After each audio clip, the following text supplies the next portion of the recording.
Bonjour les amis. Bon, alors aujourd'hui, semis, encore une fois, mais cette fois-ci de persil.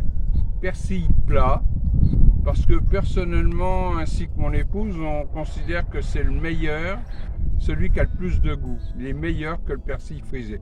Enfin, vous me direz qu'ensuite, hein, les égouts et les couleuvres, ça ne se discute pas. Hein. Bon, voilà, chacun ses goûts. Et bon, nous, on préfère celui-ci. Maintenant, vous préférez peut-être le frisé. Chacun ses goûts. Par contre, semis du persil, ça reste la même chose. Voilà. Alors, je vais vous faire voir maintenant. On va bien préparer la terre, bien l'affiner. Et ensuite, on va faire notre semis de persil.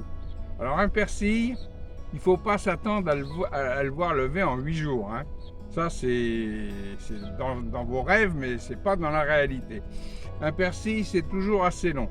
Si on peut arriver à lui maintenir une humidité et qu'il n'est pas froid, qu'on peut le recouvrir avec un voile de forçage, il va monter un peu plus vite. Sinon, ça peut mettre jusqu'à 1 mois à sortir. Voilà. Allez, on y va. Voilà, donc on prépare bien sa terre. Elle est déjà meuble, hein, mais un petit coup de croc supplémentaire pour bien l'ameublir. Ça peut pas faire de mal. Voilà. Bon, ça, il n'y a pas besoin d'avoir des tas de trucs dedans. Elle est bien humide, vous voyez, elle était recouverte de... Regardez, il y a même une verre de terre. Voilà. Moi, je casse les grosses mottes, les choses de ce genre. Hein.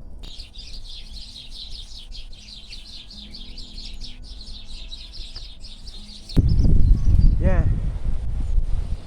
Alors, on fait ces sillons, hein. Tout ce qu'il y a de...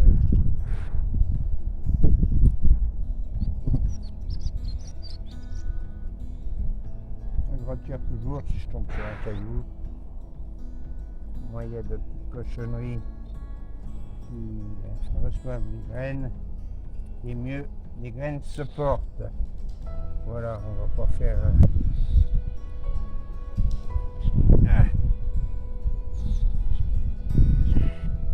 Ah, c'est tellement mouillé que ça reste encore compact. Bon, il n'y a pas grave, il faut que la terre soit humide. Donc, ça pose pas vraiment de problème. Ce qu'il y a, c'est qu'elle n'est pas bien chaude. Alors, on va être obligé de mettre un voile de forçage. Alors, le persil, c'est pareil, hein, c'est des petites graines. Donc, il ne faut pas les recouvrir avec 5 cm de terre, hein, sinon il n'y a rien qui sort. Hein. Donc on va semer moyennement dru. Hein. Alors attendez, parce que j'ai mélangé des graines qui me restaient, plus des graines que j'ai récupérées l'année dernière, de pieds de persil qui avaient monté.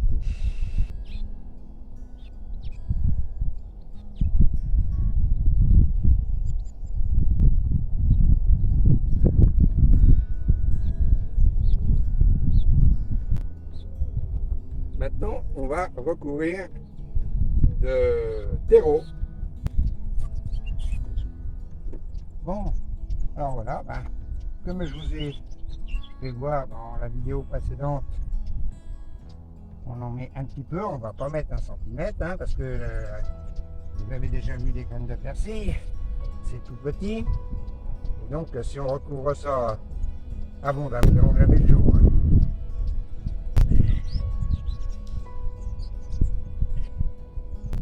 Voilà. Ensuite, on tasse.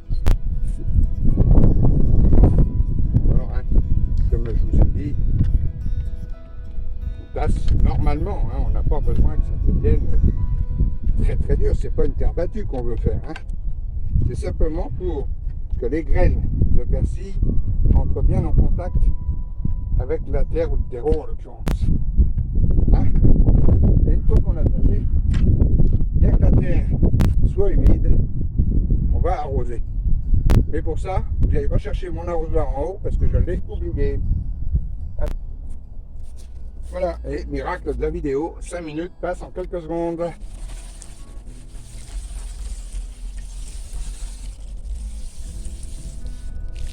Bon, voilà, très bien, on a assez. Alors maintenant, on va lui mettre un petit voile. Donc on va lui mettre un petit voile parce que la nuit, eh ben, il fait encore très frais. Gèle encore d'ailleurs, parce que ce matin j'avais -1, c'est pas excessif, mais c'est pas excellent non plus. Pour les SMI.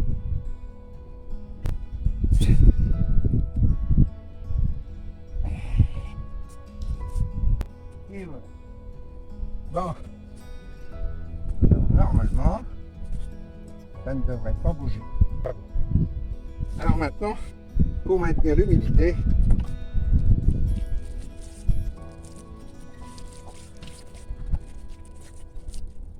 alors, l'eau va traverser tranquillement.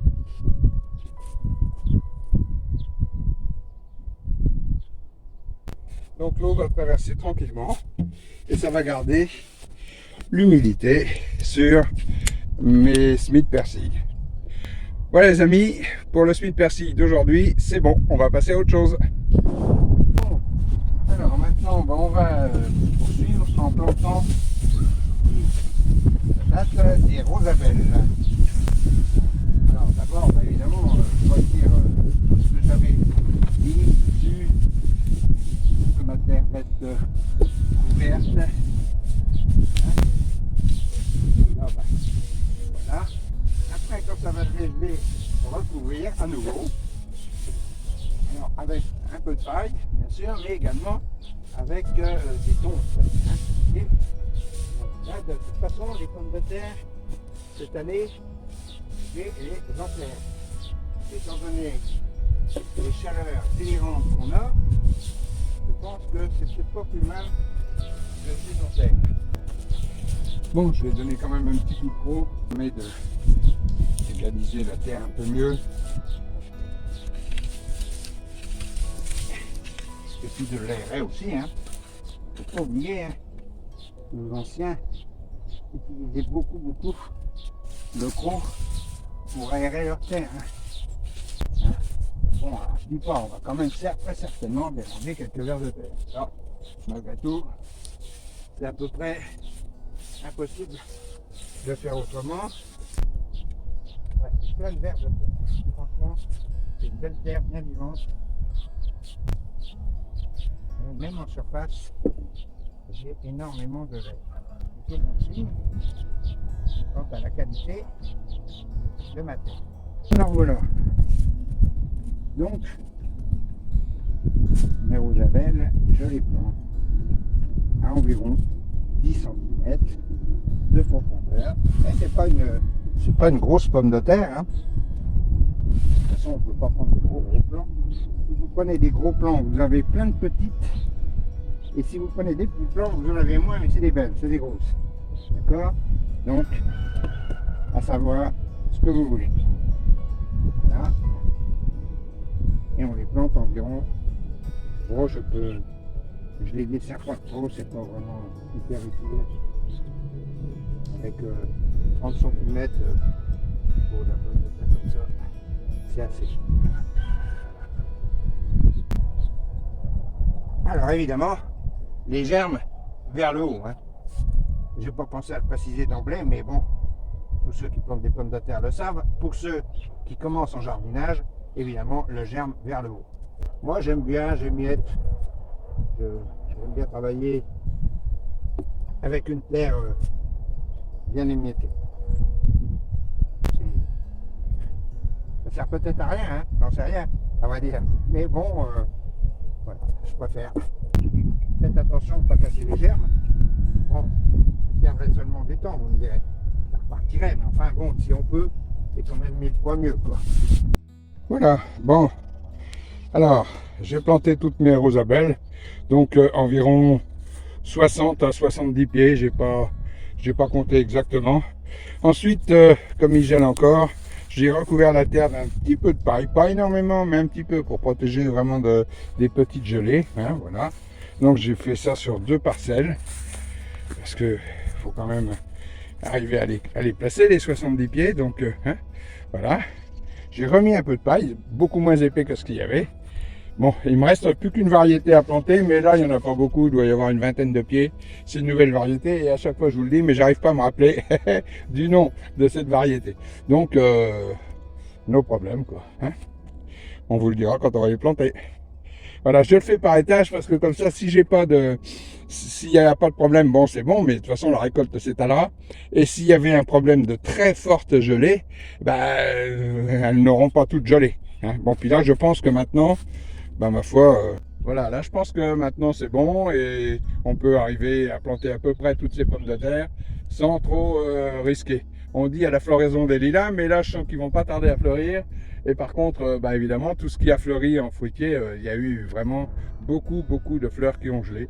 Il y a un gros problème à ce sujet-là, puisque évidemment, une survenue de gel aussi longue que celle qu'on vient d'avoir et répétitive, ma foi, ça peut faire beaucoup de dégâts dans les fruits. Je ne sais pas si on aura grand-chose cette année, nous verrons bien. Bien. Bon, écoutez les amis, je pense qu'on va se quitter pour aujourd'hui. À bientôt.